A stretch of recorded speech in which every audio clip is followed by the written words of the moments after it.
ইসলামের জন্য এতটুকু আপনি কাজ করতে পেরেছেন, ইসলামের এতটুকু আঞ্জাম দিতে পেরেছেন, কিভাবে আপনি দিলেন? হযরতে ফারুক আজম বলেন, পৃথিবীর মানুষ তোমরা যে শোনো, আমার কলবের মধ্যে ছিল আমার প্রিয় নবীজির ভালোবাসা, আমার প্রিয় নবীজির মহব্বত। সেই মহব্বত নিয়ে আমি আল্লাহর কুল কায়নাতের মধ্যে আমি ইসলাম প্রচার করেছি, কোরআনের খেদমত করেছি। আমার নবীজির নবুয়তের গোলামিয়তের খেদমত করা আমার জন্য সক্ষম হয়েছে একমাত্র আমার মদিনাওয়ালার প্রেম ভালোবাসার কারণে। জোরে বলুন আলহামদুলিল্লাহ। সাইয়েদনা হযরত হাবশী বেলাল আমার নবীর একজন সাহাবী ছিলেন, যিনি এমন একজন সাহাবী ছিলেন যে সাহাবী হযরত হাবশী বেলাল জালিম বাদশাহ উমাইয়া এমন ভাবে নির্যাতন করত, এমন ভাবে প্রহার করত, যে বেলাল রাদিয়াল্লাহু তাআলা আনহুর বুকের মধ্যে পাথর পর্যন্ত চাপা দিয়েছে।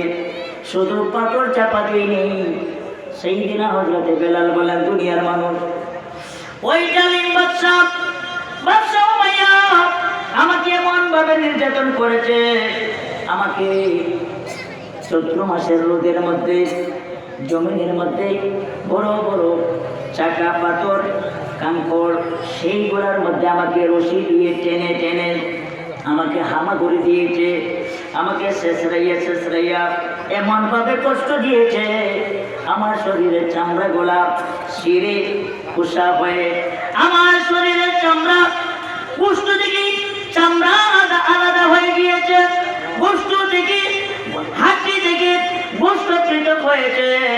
এরপরও আল্লাহর হাবিব সরকারে দোয়াল মেরে ভালোবাসা মহব্বত, যে নবীজি হলেন ঈমান, সেই ঈমান আমি বেলালের কলব থেকে আমি সরাইতে পারি নাই। জোরে বলুন সুবহানাল্লাহ। আমার ভাইয়েরা, হযরত বেলাল তিনি এমন একজন নবীর প্রেমিক ছিলেন, যিনি হযরতে হাবশী বেলাল, যিনি চেহারা ছিল আপনার কালো, ওনার চেহারা ছিল কালো, তিনি হাবশী বংশের মানুষ ছিলেন। সাইয়েদনা হযরতে বেলালকে যখন ওই জালিম বাদশাহ উমাইয়া নির্যাতন করত, কষ্ট দিত, প্রহার করত, এইগুলা দেখে সাইয়েদনা হযরতে আবু বকর সিদ্দিক রাদিয়াল্লাহু তাআলা নজরের মধ্যে পড়ে গেল আমার নবীজির সাহাবী সাইয়েদনা আবু বকর সিদ্দিক রাদিয়াল্লাহু তাআলা আমার নবীজির কদম মোবারকের কাছে এসে আর জিজ্ঞেস করলেন, ইয়া রাসূলুল্লাহ, হযরত বেলালকে জালিম বাদশাহ উমাইয়া এমন ভাবে নির্যাতন করছে, এমন ভাবে কষ্ট দিচ্ছে, ইয়া রাসূলুল্লাহ, আমি সিদ্দিক আকবরের নয়নে সেইগুলো আমি বরদাস্ত আমি করতে পারবো না। ইয়া রাসূলুল্লাহ, আপনি যদি আমাকে পারমিশন দেন, আমাকে যদি আপনি ইজাজত দেন, তাহলে আমি হাবশী বেলালকে ওই জালিম বাদশার কাছ থেকে আমি খরিদ করে আমি তাকে আপনার নবুয়তের কদম মোবারকের মধ্যে আমি হাজির করতে চাই। জোরে বলুন সুবহানাল্লাহ। আল্লাহু আকবার বলুন, আল্লাহু আকবার। আরো জোরে বলুন আল্লাহু আকবার। জামাত করে বলুন ইয়া রাসূলুল্লাহ। একটু জোরে শরীফ পড়ুন, ইয়া রাসূলুল্লাহ।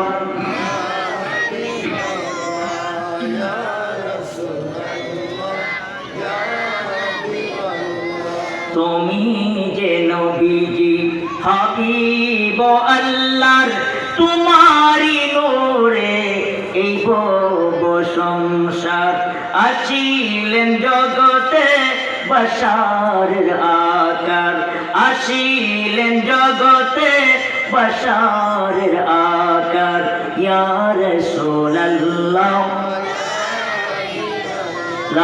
ইয়া রাসূলুল্লাহ।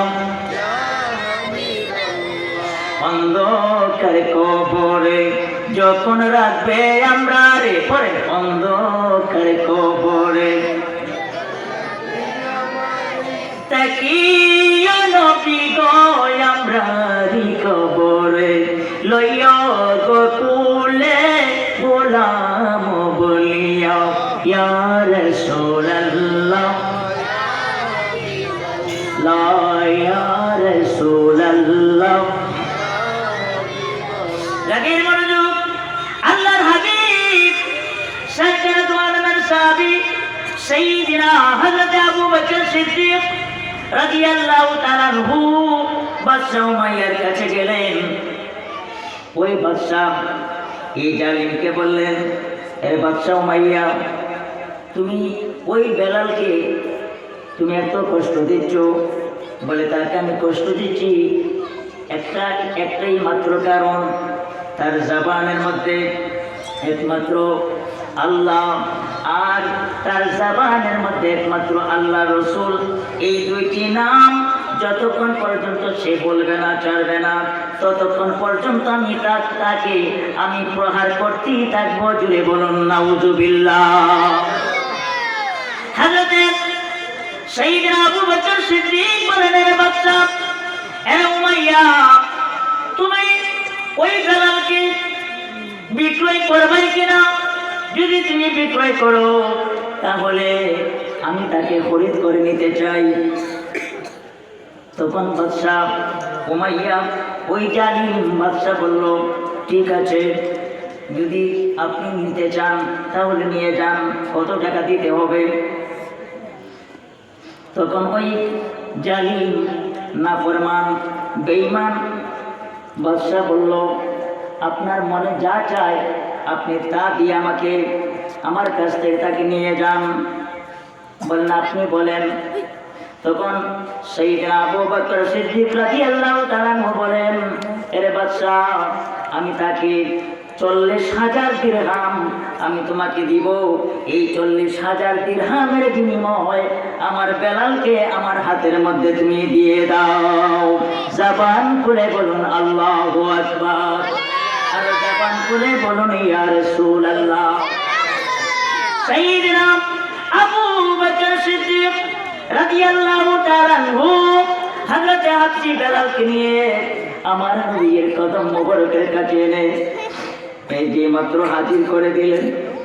হযরত বেলাল রাদিয়াল্লাহু তাআলা আনহু সেই অবস্থা থেকে আবার নবীজির নবুয়তের চক্ষু মোবারক থেকে পানি ঝরতে লাগলো। আমার নবী বলেন, এ বেলাল, বেলাল, তুমি এত কষ্টের মধ্যে রয়েছো।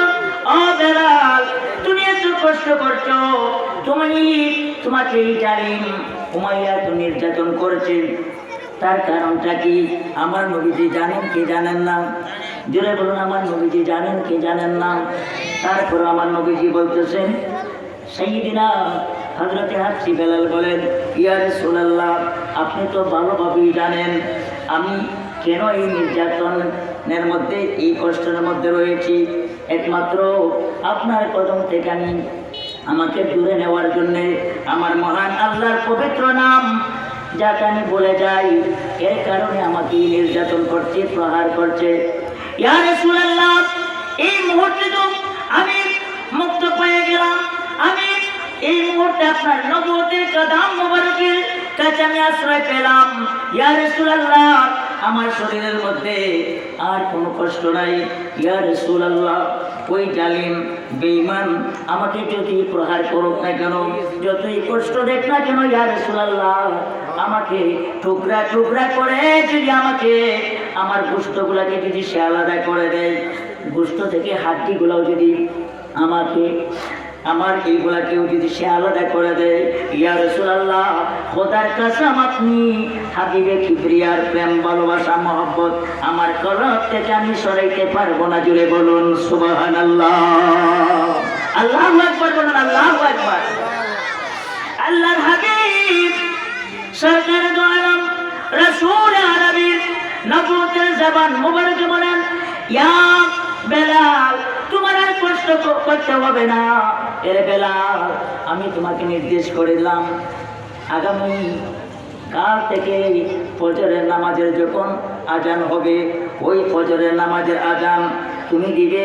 তোমাকে আমি মসজিদে নববীর মুয়াজ্জিন হিসেবে আমি তোমাকে নিযুক্ত করে দিলাম। জোরে বলুন সুবহানাল্লাহ। একটু মহব্বত, একটু জিকির করেন আল্লাহু আল্লাহ, আল্লাহু আল্লাহ, আল্লাহু আল্লাহ, আল্লাহু আল্লাহ। জবান খুলে আল্লাহ আল্লাহ আল্লাহ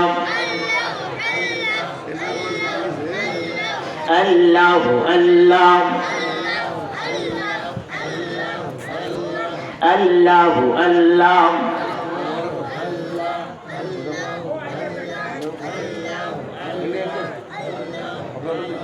খোদা তোমায় ডাকতে জানি না, ডাকার মতো ডাকলে খোদাই কেমনে শুনেন না।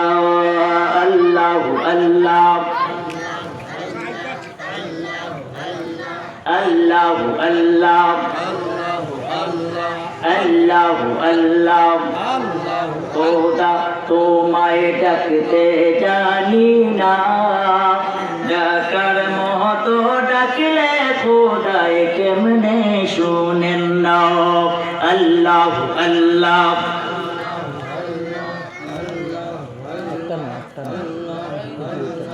আল্লাহ আল্লাহ জামান বলে আল্লাহ আল্লাহ আল্লাহ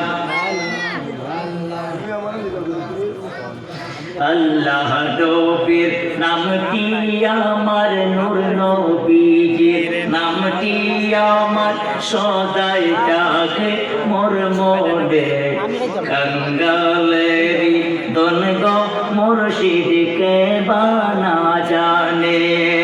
আল্লাহ আল্লাহ আল্লাহ আল্লাহ আল্লাহ নবীর নামটি আমার, নূর নবীজির নামটি আমার, সদাই জাগে মোর মনে কাঙ্গালেরি দনগ মুর্শিদকে বানা জানে। আল্লাহ আল্লাহ আল্লাহ আল্লাহ কোরআনে শুনাছি আমি গো দয়াল গুনাহগারের বন্ধু তুমিও।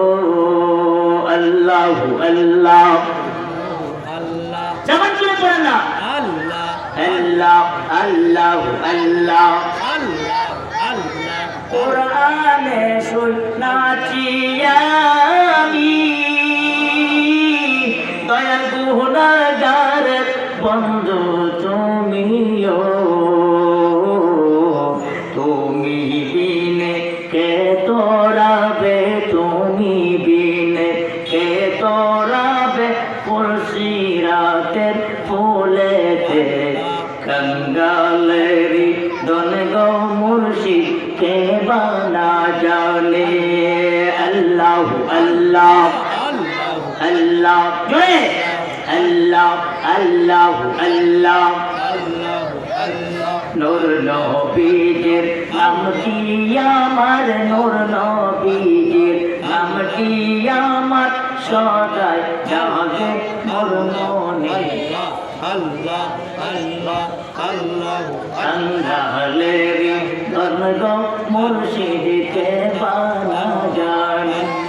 গভীর মনোযোগ আমার ভাইরা, আল্লাহর হাবিব সরকার দো আলম সাইয়্যিদনা হযরত বেলালকে বলেন, এ বেলাল আপনি কোনো চিন্তা করবে না, এ বেলাল আমি রাসূল তোমাকে আমি ওই মসজিদে নববীর মুয়াজ্জিন হিসাবে আমি তোমাকে নিযুক্ত করে দিলাম।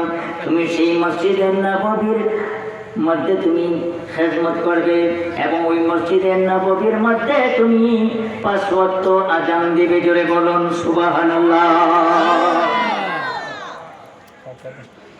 সাইয়্যিদনা হযরত আবু বেলাল, কেমন বেলাল যেই নবীজির জন্য জীবন দিল, প্রাণ দিল, যেই নবীজির জন্য এই জালিম বাদশা উমাইয়া এত নির্যাতন করলো, এমন ভাবেও প্রহার করেছে যে সাইয়্যিদনা হযরত বেলালের জিহ্বাকে টেনে কাঠের মধ্যে পেরাক পর্যন্ত মেরেছে।